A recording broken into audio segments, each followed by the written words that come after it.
the cyclone inflicted a dreadful loss. 96 months child, 7 years girl, my grandmother, all death. Everything was washed away in the second wave. It came after 45 minutes. For 45 minutes, my children were alive. In Sarasvigama village, the cyclone inflicted a dreadful loss. We had been told the damage in the hills above Kandy was extensive, but what we found was a community mourning the loss of several families. Manoharan showed us where his home used to be. He wasn't there when the storm hit and a landslide wiped out his village. Missing 4 pieces on my ankle arm. 96 months child, 7 years girl, my grandmother, all death. And where was your house? My house here this side. Me missing, my mom, my sister, 16 years old. 16 years old. Oh, death. So your house was just on the corner? Saidu Mohammed's house was the last in the row. His daughter lived next door. He says the landslide came in 2 waves. His family were calling to be rescued when the second deluge hit.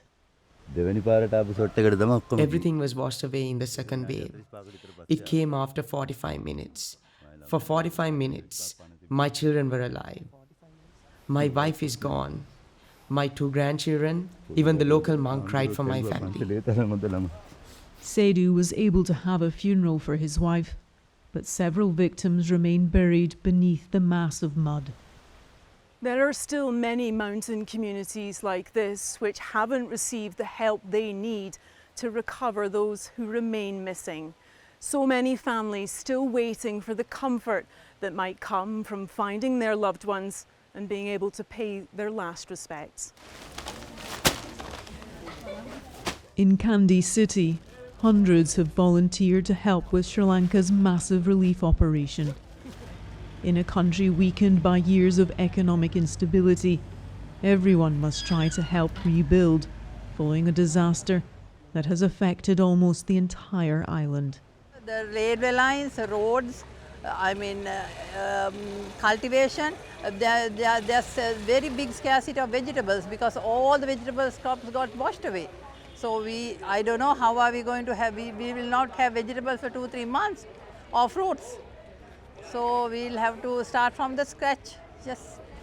How utterly hopeless it must feel to stare down at the brutal force of nature that stole everything and everyone you loved. Debbie Edward, News at 10, Kandy, Sri Lanka.